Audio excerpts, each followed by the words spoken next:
Muy buenos días tengan todos, hermanos. Aquí estamos una vez más reunidos para estudiar junto la palabra de Dios.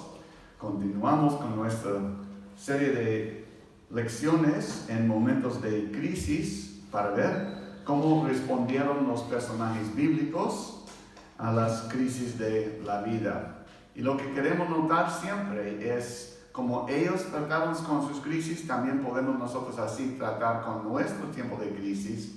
Y ver que el mismo Dios que ayudó a ellos es el mismo Dios que está a nuestro lado también ayudándonos a nosotros. Vamos a orar para empezar la clase de hoy. Dios, gracias le damos por ser un Dios que nunca cambia. Podemos confiar en ti si las cosas parece que son valles de desesperación o montes de mucho gozo y alegría porque todo anda bien en nuestras vidas. Tú eres el mismo Dios. En el cerro de la alegría o en el valle de sombra. Señor, pedimos que tú ayudes a nosotros a enfocar nuestras vidas en ti, enfocar nuestras mentes en ti, enfocar, Señor, nuestra manera de actuar, de responder a tu palabra, Señor, enfocando en ti para agradarte a ti con nuestras vidas. Pedimos que tú seas nuestro maestro durante esta hora, ayudándonos a entender tu palabra, en nombre de Cristo Jesús. Amén. Entonces, en esta mañana vamos a continuar estudiando una persona más y vamos a considerar esta lección, crisis en la obediencia. Ahora, antes tuvimos otro que tuvo también pruebas de obediencia a Dios y salió con éxito obedeciendo a Dios, y para Abraham su fe fue contada por justicia en su vida de él, su fe en Dios. En esta mañana vamos a ver algo un poquito en cuanto a la persona. En esta mañana es Jonás, ¿no? La lección de esta semana de hoy y de la semana próxima se centra en Jonás. Ahora yo sé que la mayoría de ustedes han escuchado la historia de Jonás y no estamos necesariamente para contar la historia, pero para sacar provecho espiritual para nuestras vidas, algo para ayudarnos en momentos de crisis en nuestras vidas. El enfoque en verdad de esta lección va a ser esta palabra, obediencia o no, en cuanto a nuestra respuesta a la palabra de Dios. Vemos en esta mañana que el versículo clave se encuentra en el libro de Mateo, capítulo 12, versículo 40, donde Jesús mismo habló estas palabras. Dice, porque como pero como estuvo Jonás en el vientre del gran pez 3 días y 3 noches, así estará el Hijo del Hombre en el corazón de la tierra 3 días y 3 noches. Entonces está haciendo referencia a su muerte, su sepultura y su resurrección. Cristo, en hablar de estas palabras, en hacer la comparación con el tiempo de Jonás en el vientre del gran pez. La historia de Jonás y el pez, el gran pez, es un relato verdadero. No es una fábula, no es algo que es una alegoría nada más. Hubo durante los años historias de ballenas que tragaron hombres y sobrevivieron a esos incidentes, pero eso no es la importancia para nuestra lección de hoy. Cristo mismo, cuando leemos este versículo en Mateo 12, versículo 40, Cristo mismo da validez a este relato. La precisión histórica de la experiencia de Jonás es tan cierta como la muerte y la resurrección de Cristo mismo. Si pueden ir buscando en sus Biblias, Segunda de Reyes, capítulo 14, Segunda de Reyes, capítulo 14, y vamos a leer 3 versículos en esta porción. Segunda de Reyes, capítulo 14, y versículo 23 al 25. Porque ahí tenemos referencia histórica de esta persona, de Jonás mismo, ¿no? Versículo 23. El año 15 de Amasías, hijo de Joás, rey de Judá, comenzó a reinar Jeroboam, hijo de Joás, sobre Israel en Samaria. y reinó 41 años. E hizo lo malo ante los ojos de Jehová, y no se apartó de todos los pecados de Jeroboam, hijo de Nabat, que hizo pecar a Israel. Y restauró los límites de Israel, desde la entrada de Amat hasta el mar de Arabá, conforme a la palabra de Jehová Dios. Y aquí es la clave que queremos ver, ¿no? La cual él había hablado por su siervo Jonás, hijo de Amittai, profeta que fue de Gath-Hefer. Entonces, notamos que ahí vemos a una referencia en el tiempo de los reyes a este profeta Jonás. Volvemos a Jonás capítulo 1 y en versículo 1 tenemos la misma declaración de quién es esta persona. Vino palabra de Jehová a Jonás, hijo de Amittai, diciendo. Entonces, la misma referencia de Segundo de Reyes habla también de Jonás, una persona verídica, una persona real que vivió en la tierra. Notamos como siempre que la fe es la clave para victoria en la crisis. Y Jonás tenía también que ejercitar fe en Dios para obedecer el mandato de Dios en su vida, pero no lo hizo, que vamos a ver al principio por lo menos, ¿no? Si Jonás hubiera puesto su fe en Dios al recibir el mandato de Dios, las cosas bien pudieran haber salido diferente para él, ¿no? Muy diferentes. Ahora vamos a notar primeramente en cuanto a la historia de hoy, la lección de hoy, la crisis en decirle no a Dios. La crisis en decirle no a Dios. Continuamos la lectura con versículo 2. Diciendo la palabra de Jehová a Jonás: levántate y ve a Nínive, aquella gran ciudad, y pregona contra ella, porque ha subido su maldad delante de mí. Una de las palabras más importantes en la Biblia es la palabra ve. Y Jonás 1:2 es una de las primeras veces que vemos esta palabra con respecto a misiones en tierras extranjeras. Es decir, Dios está diciendo, bueno, notamos aquí que ve es la demanda, ¿no? Hay que poner la palabra ve ahí, que Dios da a Jonás, ¿no? Levántate y ve a Nínive. Y notamos entonces que ve, de Dios, está utilizado para mandar a Jonás de su tierra a una tierra pagana, una tierra lejana, una tierra que necesitaba escuchar la palabra de Dios para ellos, escuchar el mensaje de arrepentimiento necesario para que Dios pudiera sanar a su tierra. Entonces Dios dijo a Jonás: levántate y ve a Nínive, aquella gran ciudad, y pregona contra ella, porque ha subido su maldad delante de mí. Un mandato directo de Dios para este profeta. Ahora, Nínive era la ciudad capital de la antigua Asiria. Las ruinas de esta ciudad son casi 1 kilómetro al este del río Tigris, que hoy día conocemos exactamente dónde es esto, ¿no? Ahora es un poquito fuera de la ciudad de Mosul, Irak, en el tiempo moderno, el tiempo de hoy, ¿no? En la época de mayor prosperidad, esa ciudad era una ciudad grande. Mira un dedito aquí en Jonás 1 y vamos a capítulo 4, el último versículo de este libro. Y notamos que dice: y no tendré yo piedad de Nínive, aquella gran ciudad donde hay más de 120,000 personas que no saben discernir entre su mano derecha y su mano izquierda, y muchos animales.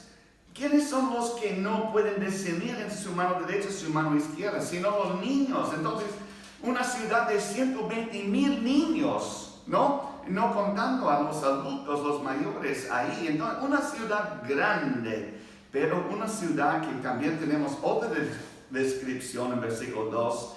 Y pregona contra ella porque ha subido su maldad delante de mí. Era una ciudad malvada. La comisión de Dios entonces para su siervo fue: ve y pregona contra ellos. Y eso notamos entonces es la gran comisión de este libro. Nosotros sabemos que cuando hablamos de la gran comisión para nosotros, en Mateo capítulo 28, a veces llamamos capítulo 28 los últimos versículos, la gran comisión, ir por todo el mundo y predicar el evangelio, ¿no? Casi es la misma comisión que Dios da a Jonás. Ve y pregona a esa ciudad. Hay que ir, hay que ir. Y hermano, no podemos nosotros contentarnos nomás con nuestra salvación y sentar en nuestro sofá y decir, bueno, yo sé que yo voy al cielo sin preocuparnos por las almas perdidas en nuestro alrededor. Tenemos que ir y predicar el evangelio a toda criatura, a todos que encontramos que no conocen al Señor. Entonces, de parte de Jonás, su respuesta en verdad es la palabra no. La palabra no. Y notamos que no es la desobediencia. Versículo 3, por favor, capítulo 1, versículo 3. Y Jonás se levantó para huir de la presencia de Jehová a Tarsis, y descendió a Jope, y halló una nave que partía para Tarsis, y pagando pasaje entró en ella para irse con ellos a Tarsis, lejos de la presencia de Dios. A ver, ¿quién está, qué está pensando Jonás en aún pensar esta cosa, no? No es una desobediencia. Interesante que vemos esto mucho en la palabra de Dios. Si pueden dejar un dedito aquí y vamos a 1 de Samuel. 1 de Samuel esta vez. 1 de Samuel y capítulo 15. 1 de Samuel capítulo 15. 1 de Samuel capítulo 15. Y es la historia de Samuel. Está por ungir a Saúl como rey de Israel y da algunas instrucciones para Saúl como líder militar de Israel en aquel entonces. Uno es que debería de esperar su llegada del profeta para poder bendecirle y hacer la oración y poner a él, ungirle a él como el rey en Israel. Y también la otra cosa que es en la guerra, no deberían ellos guardar ninguna persona vivo, tenían que matar a todos y no tomar nada del pueblo. Llegando Samuel a donde está Saúl, escuchó el sonido de algunos animales y preguntó a Saúl, ¿qué es este sonido que escucho en mis oídos? Y Saúl, como la gran persona que era, echó culpa, tal como muchas personas cuando se caen en el pecado, ¿no? Echan culpa a otras personas, dan excusa. Saúl dijo, bueno, el pueblo, la gente, me impulsó a tomar a uno de su ganado de este pueblo que hemos conquistado. Y también he guardado el rey Agag, ¿no? De este pueblo. Y vemos un versículo muy importante y puede subrayarlo en su Biblia si desea, pero versículo 22. Y Samuel dijo, ¿se complace Jehová tanto en los holocaustos y las víctimas como en que se obedezca las palabras de Jehová? Ciertamente el obedecer es mejor que los sacrificios y el prestar atención que la grosura de los carneros. ¿Se complace Jehová en la desobediencia? Nada. Debemos de obedecer a Dios. No obedecer es pecar. Es pecado decirle no a Dios. Y eso notamos en su vida de Jonás. Dios dice a Jonás, ve. Y su respuesta, no. Directamente en contra de la palabra de Dios. Esto es gran carnalidad. Es decir, pensar en uno mismo y no pensar en la voluntad de Dios para la persona. Es pecado decirle no a Dios. Y eso es lo que hizo Jonás en esta ocasión. Jonás en realidad no dijo esto cuando Jehová dijo a él, ve a Nínive. Él no dijo con palabras no, pero sus acciones declararon fuertemente, ¿no? Esta es su respuesta. Observamos detenidamente la reacción de Jonás a la palabra de Dios. Mira lo que hizo él. Bueno, la primera cosa es que él pensó que podía alejarse de Dios, ¡Qué necio! Es imposible huir de Dios. Dios es omnipresente. Si tú vas a tu closet y se escondes ahí con la luz apagada y en la oscuridad ahí piensas que Dios no está mirándote, ahí está Dios. Si vas a una cueva en medio de la tierra muy profunda, ahí está Dios. Si vas a la cumbre de Huascarán, ahí está Dios, ¿no? Donde sea Dios está. Y entonces no es posible huir de la presencia de Dios. Recuerda a Adán y Eva, cuando cayeron en pecado en el huerto de Edén. Ellos trataron de cubrirse, de esconderse de Dios, tapándose con hojas, con vestimento de hojas, ¿no? De los árboles. Y como era costumbre tener comunión con Dios en la frescura del día, caminando en el huerto, ya estaban escondiéndose de Dios. Y aquí viene Dios. Adán, ¿dónde estás? Y su respuesta es que tuve temor y escondí. ¿Y por qué? Dios pregunta a él, y es por su pecado. Hermanos, Salmo 139 también nos habla de esta verdad en cuanto a procurar o tratar de esconderse una persona de Dios. Mira lo que dice Salmo 139, versículo 7, el salmista hablando aquí. Él dice, ¿a dónde me iré de tu espíritu? ¿Y a dónde huiré de tu presencia? Si subiere a los cielos, ahí estás tú. Y si en el Seol hiciera mi estrado, he aquí, ahí tú estás.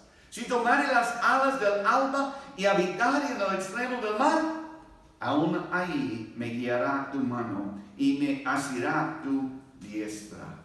Si dijere, ciertamente las tinieblas me encubrirán, aún la noche resplandecerá alrededor de mí. Aún las tinieblas no encubren de ti, y la noche resplandece como el día. Lo mismo te son las tinieblas que la luz. No es posible huir de la presencia de Dios o aún alejarse de su presencia. Está en todos lados. Entonces, vamos a ver lo que hizo Jonás. Primeramente, él pensó que podía alejarse de Dios. Y no es posible esto. Segundo, habla ahí de Jonás, que Jonás descendió a Jope. Ahora, cuando una persona quiere tratar de huir de Dios, siempre es un descenso, siempre desciende. El libro de los Salmos tiene un versículo muy interesante, Salmo 1:1, de repente lo saben ya de memoria, pero yo tengo detrás de mí una banca aquí, y vamos a pensar que esta banca no se puede ver, pero puede imaginar que hay una banca aquí detrás de mí. Y esta banca representa el pecado, ¿no? O el pecado, o pecadores, ¿no? Y mira lo que dice este versículo. Bienaventurado el varón que no anduvo en consejo de malos. Si esta banca detrás de mí representa los malos, entonces la persona de Dios no debe de estar caminando, ¿no? Dice ahí, no camina en consejo de malos. Y después, ni estuvo en camino de pecadores. La idea ahora es pararse. No solamente pasar por un lado, por otro lado, cerca del pecado, pero ahora pararse al lado del pecado. Y después dice, ni en silla de escarnecedores se ha sentado. Ahora estoy sentado en la banca, ¿no? Junto con el pecado. Es un proceso, ¿entiendan?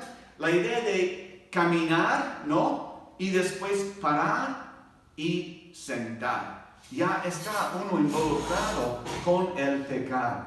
Me hace también recordar de Lot, su sobrino de Abraham.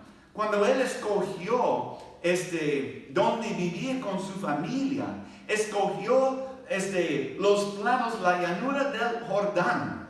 sabiendo que en este lugar hay dos ciudades de pecado, Sodoma y Gomorra, conocidos por su pecado, su maldad delante de Dios. Y Lot escogió vivir cerca de este pueblo. Se fue en esta dirección. Al leer toda la historia, después vemos que él está cerca de la ciudad. Después, en la ciudad, tiene su habitación, su casa. Y después, sentado en la puerta de la ciudad, es decir, uno de los magistrados, los gobernantes de este pueblo de Sodoma. Mira, descendiendo lejos de Dios, más lejos de Abraham y su Dios de Abraham, yendo hacia el pecado, desciende lejos de Dios. Y vemos lo que sucedió en su vida de él por entrar en el pecado. Hermanos, hay que parar lejos del pecado, lejos de la tentación, lejos de los malos, para que nuestras vidas agradan a Dios. Y en tercer lugar, notamos que cuando Jonás fue a Jope, halló un barco. Ay, eso parece bien. Parece entonces que es la voluntad de Dios. Debería de ir porque al llegar a Jope, mira, ahí está un barco para ir al oeste, a Tarsis de España, lejos de Dios. Debe de ser su voluntad, ¿no es cierto? No es simplemente una coincidencia, ¿no? Que hay este barco aquí. Es provisión de Dios. De repente ahí puede pensar Jonás. Pero lo que tenemos que entender es esto. Podemos imaginar, por ejemplo, de Jonás, que él está pensando, bueno, esta mañana cuando me levanté decidí ir a Tarsis. Y sí, ya sé que Dios me mandó a Nínive, pero quiero ir a Tarsis. Eso no es para mí, para ir a Nínive. Pero permítanme compartirles algo que encuentro muy interesante, dice Jonás, ¿no? Cuando descendí a puerta de Jope, mira, ahí está un barco, listo para partir para Tarsis. Imagínense, eso no puede ser por chance nomás. Salió perfecto, ¿no? Con seguridad Dios había cambiado su dirección para mandarme a Tarsis, ¿no es cierto? Parece. Bueno, por supuesto estamos poniendo palabras en su boca de Jonás pensando así, pero tal vez él había razonado de repente así. En realidad, lo que Dios dijo a él es, ve a Nínive.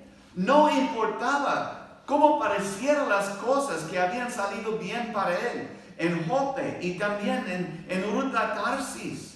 Eso no era la voluntad de Dios para Jonás. Su voluntad era de ir a Nínive. Y hermanos, hay un principio muy, muy importante para nosotros. Yo puse una estrella en mis notas aquí y esa es la idea que queremos notar. Dios nunca guía en dirección contraria a su palabra. Nunca. Nosotros al escuchar la palabra de Dios es una palabra firme que debemos de obedecer. Y aunque las circunstancias parecen que andan bien, yendo por otro camino, si estamos en desobediencia a Dios, no es correcto. Y Dios no puede bendecir nuestro caminar, nuestro camino, si vamos en esta dirección. Dios nunca guía en dirección contraria a su palabra. Bueno, continuamos la historia aquí con versículo 4, para ver lo que sucedió después con Jonás. El soplo de la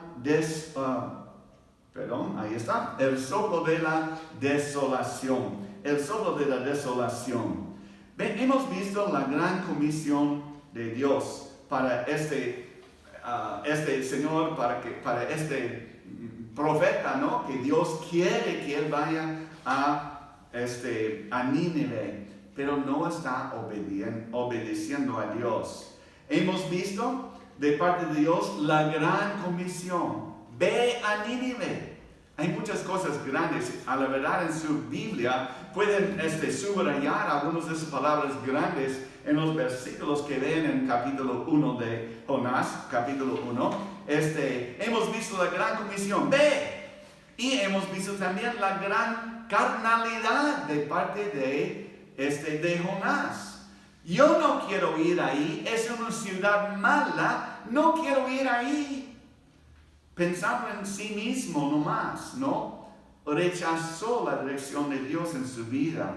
Y este rechazo le condujo a él a una gran desobediencia a Dios. Una gran desobediencia a Dios. Y ahora vamos a ver que él se encuentra ahora en una gran crisis. Y vamos a considerar esta gran crisis ahora. Y la gran crisis en verdad tomó la forma, para empezar, en cuanto a grandes tormentas.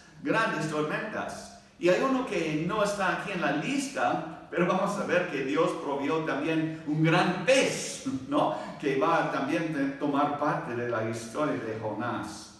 En el caso de Jonás, Jehová hizo levantar un gran viento en el mar, y hubo en el mar, dice, tempestad tan grande que se pensó que se partía la nave. Vamos a versículo 4, por favor. Eso es más o menos lo que dice el versículo.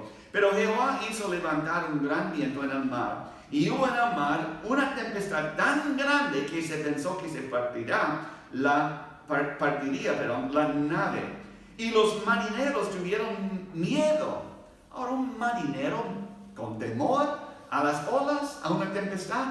Si uno es acostumbrado a viajar como marinero, estar en el barco en medio del mar, algunas olitas, algunas olas, algunos vientos contrarios no se molesta mucho, pero eso era una tormenta, pero fuerte, vientos fuertes. Tuvieron miedo y cada uno clamaba a su Dios y echaron al mar los enseres que había en la nave para descargarle de ellos. Pero Jonás había bajado al interior de la nave y se había echado a dormir. Aquí vemos la nave en medio del mar en una situación muy peligrosa. ¿Y dónde está Jonás? Durmiendo ahí bien profundo en la nave, ¿no? Y entonces los marineros estaban temorosos, ¿no? Es de lo que está sucediendo aquí. Y vamos a versículo 6 para leer algunos versículos más. Versículos 6 al 11. Dice, y el patrón de la nave se le acercó y le dijo, ¿qué tienes, dormilón? Hablando a Jonás, ¿no? A veces los niños cantan un corito, levántate, dormilón, no seas como Jonás, ¿no? Levántate, dice, y clama a tu Dios, versículo 6. Quizá Él tendrá compasión de nosotros y no pereceremos. Todos clamaron a sus dioses paganas y falsas. Y están implorando entonces a Jonás, ¿por qué no oras tú a tu Dios para que nos ayude en esta situación? Y dijeron cada uno a su compañero, venid y echemos suertes para que sepamos por causa de quién nos ha venido este mal. Y echaron suertes y la suerte cayó sobre Jonás. Entonces le dijeron ellos, decláranos ahora por qué nos ha venido este mal. ¿Qué oficio tienes? ¿Y de dónde vienes? ¿Cuál es tu tierra? ¿Y de qué pueblo eres? Y él respondió, soy hebreo y temo a Jehová, Dios de los cielos, que hizo el mar y la tierra. Y aquellos hombres temieron sobremanera y dijeron, ¿por qué has hecho esto? Son paganos, no son creyentes, son incrédulos. Preguntando a este creyente, ¿por qué no ha obedecido a su Dios? Porque ellos sabían que huía de la presencia de Jehová, pues Él se lo había declarado. Y le dijeron, ¿qué haremos contigo para que el mar se nos aquiete? Porque el mar se iba embraveciendo más y más. Y entonces vemos aquí la gran tempestad. No era una tormenta normal, bien fuera del normal. Y cuando descubrieron que Jonás era culpable, él confesó su error, ¿no? Y el único remedio, bueno, Eso es lo que responde Jonás. ¿Qué debemos hacer, no? Para calmar el mar. ¿Qué debemos hacer contigo? ¿Qué es lo que dice Jonás, no? Bueno, versículo 12. Y él respondió, tomadle y echadme al mar, y el mar se os aquietará. Porque yo sé que por mi causa ha venido esta gran tempestad sobre vosotros. Y aquellos hombres trabajaron para hacer volver la nave a tierra, mas no pudieron. Todavía querían ellos procurar de cualquier otra forma echar a una persona al mar. No, eso no es nuestra costumbre, nuestra manera de actuar frente a una tormenta, ¿no? Eso no. Procuraron trabajar aún más para llegar a la tierra, pero no podían, ¿no? Se embravecía más y más contra ellos la tempestad. Versículo 14. Entonces clamaron a Jehová y dijeron, te rogamos ahora, Jehová, que no perezcamos nosotros por la vida de este hombre, ni pongas sobre nosotros la sangre inocente, porque tú, Jehová, has hecho como has querido. Aún esos incrédulos reconocen a Dios, que Él es más potente que la tempestad, ¿no? Y piden a Dios del cielo, no pones a nuestra culpa, a nuestra cuenta lo que estamos por hacer con este Jonás. Versículo 15, y tomaron a Jonás y lo echaron al mar, y el mar se aquietó de su furor. Y temieron aquellos hombres a Jehová con gran temor, y ofrecieron sacrificio a Jehová, e hicieron votos. Mira lo que sucede, cuando ellos, incrédulos, obedecen la palabra de Dios por el profeta Jonás. Él dijo, hay que echarme al mar, es lo que dice Jehová, ¿no? Echarme al mar y Él va a calmar la tempestad. Y así hicieron y así sucedió, ¿no? El único remedio para ellos era para arrojar a Jonás al mar. Y con esta acción Dios cesó la tormenta. Ahora, ¿qué sucede con Jonás? Versículo 17, otra gran cosa, ¿no? Pero Jehová tenía preparado un gran pez que tragase a Jonás, y estuvo Jonás en el vientre del pez 3 días y 3 noches. Igual como Jesús testifica en Mateo capítulo 12, versículo 40, nuestro versículo clave, ¿no? 3 días y 3 noches estuvo en el vientre del pez. Versículo 2. Capítulo 2, perdón. Dice, entonces oró Jonás a Jehová su Dios desde el vientre del pez. Parece que al entrar en el pez no murió. De una forma Dios protegió su vida. Y en esa situación de desolación, y es lo que queremos ver aquí, la respuesta, ¿no? Ante la crisis, en su desolación, está ahí solo, en el vientre del pez. Y recién está clamando a Dios, ¿no? Para pedir la ayuda de Dios en su situación.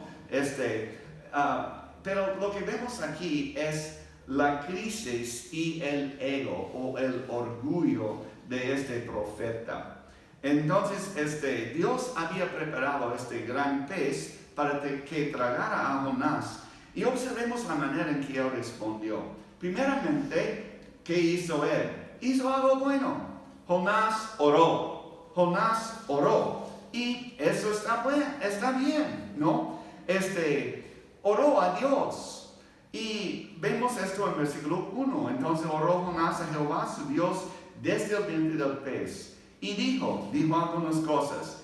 Invoqué en mi angustia a Jehová, y él me oyó. Desde el seno del Seol clamé, y mi voz oíste. Me echaste a lo profundo, y en medio de los mares me rodeó la corriente. Todas sus ondas y tus olas pasaron sobre mí. Entonces, recién, ¿no?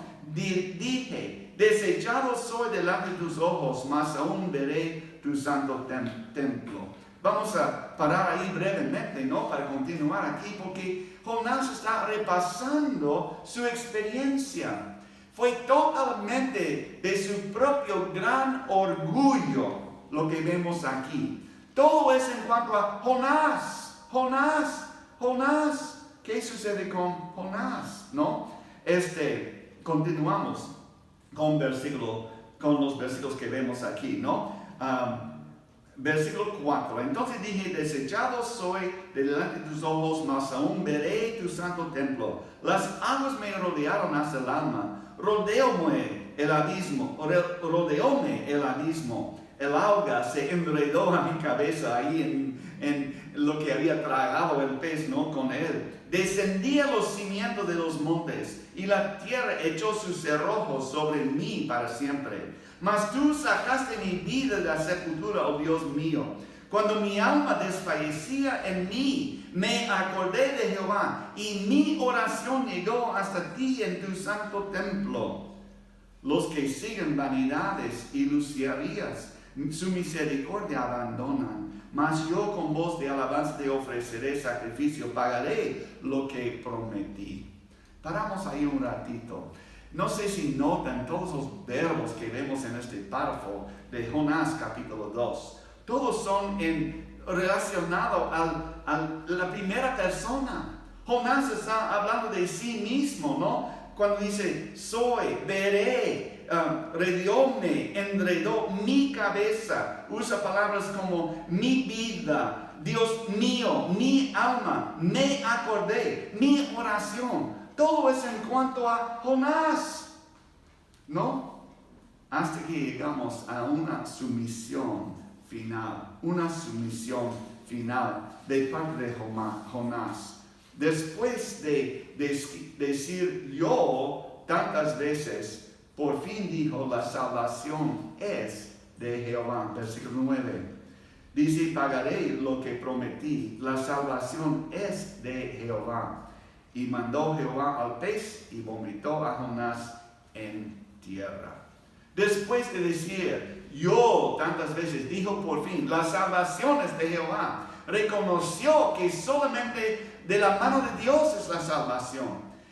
Y amigo mío que no tiene a Cristo como Salvador personal, en esta mañana también tiene que entender que la salvación es de Jehová Dios. La salvación no viene por nuestra economía bien, por tener bastantes bienes, por tener mi casa y mis cosas.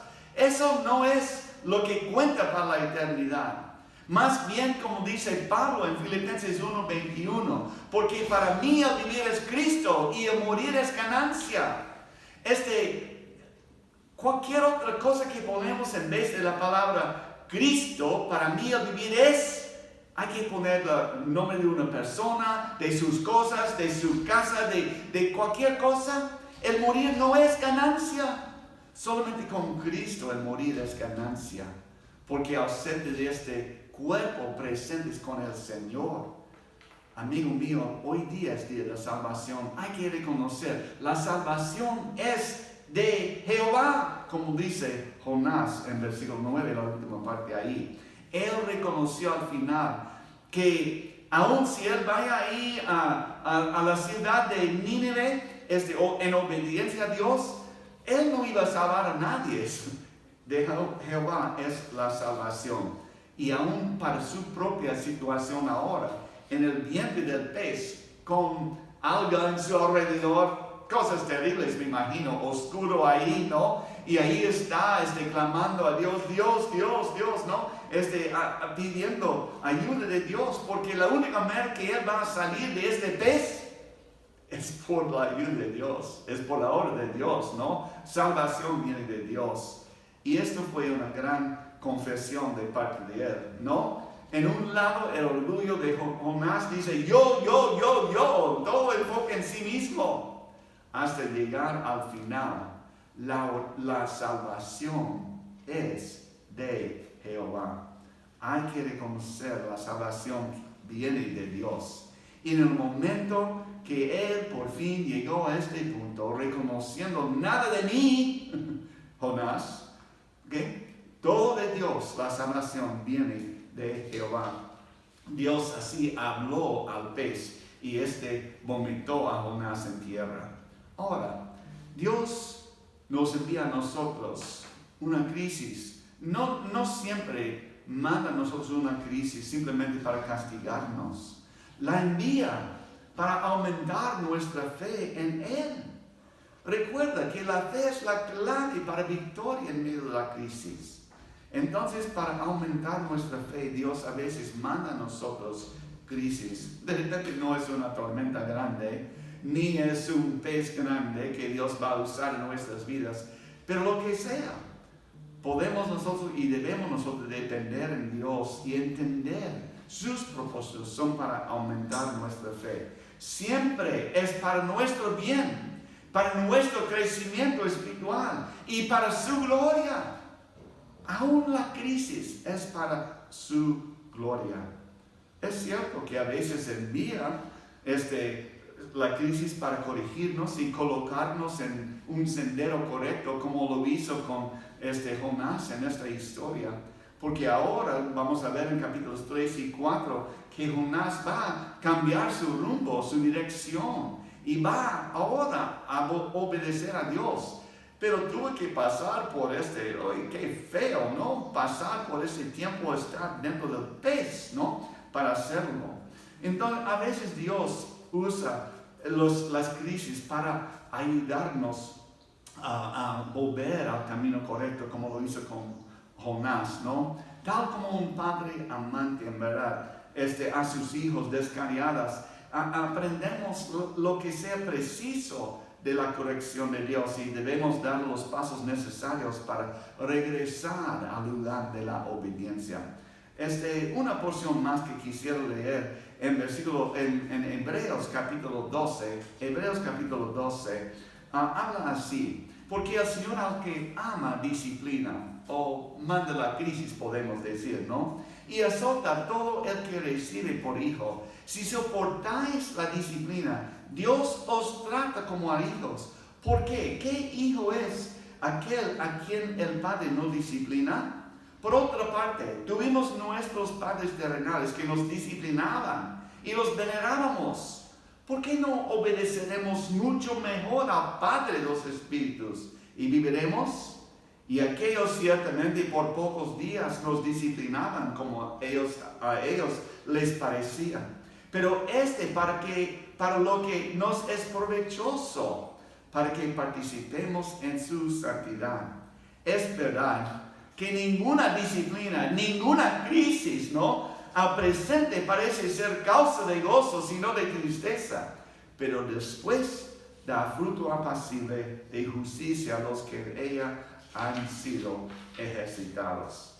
Hermanos, las crisis Dios trae a nosotros para hacernos más depender de Él y buscar su voluntad y obedecer su voluntad. Y si vamos al lado incorrecto, a veces tiene que corregirnos para volvernos a su voluntad. Lo hizo con Jonás y vamos a ver cómo resulta la historia la próxima semana. Si quieren esta semana, su tarea puede ser de leer Jonás capítulos 3 y 4. Bueno, hay que repasar. Es un libro corto, 4 capítulos nomás. De repente hay que leer todo el libro para tener el contexto completo de la historia. Hermanos, entonces una cosa que quiero resaltar para terminar es la frase que pusimos ahí como importante, que Dios nunca guía en dirección contraria a su palabra. Eso es muy importante, y en esta semana hay que vivir conforme a su palabra, hay que vivir en obediencia a su palabra, lo que Él instruye a nosotros, ir por todo el mundo y predicar el Evangelio. ¿Lo harás esa semana con tu palabra, con tu actuar? Sus acciones van a declarar a Dios a los en su alrededor.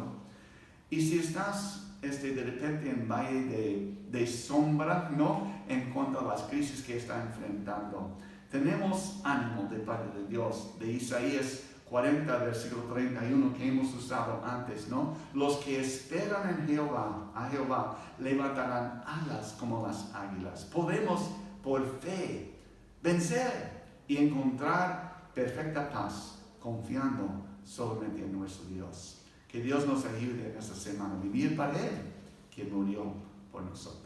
Oremos. Dios, gracias te damos por usar el ejemplo de Jonás, uno que desobedeció tu mandato, uno que fue hablado o la dirección opuesta de tu mandato. Señor, al recibir tu palabra en nuestras vidas, ayúdanos a no huir de ti. Ayúdanos a buscar la forma de obedecer completamente de todo nuestro ser a lo que mandas a nosotros hacer.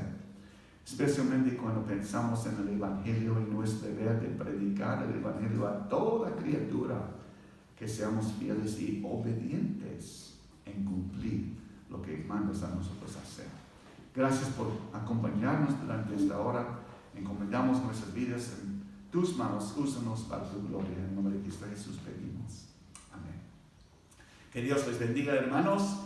Que tengan una semana gozando mucho de la presencia de Dios en sus vidas y viviendo así en obediencia a Él y a su palabra. Bendiciones.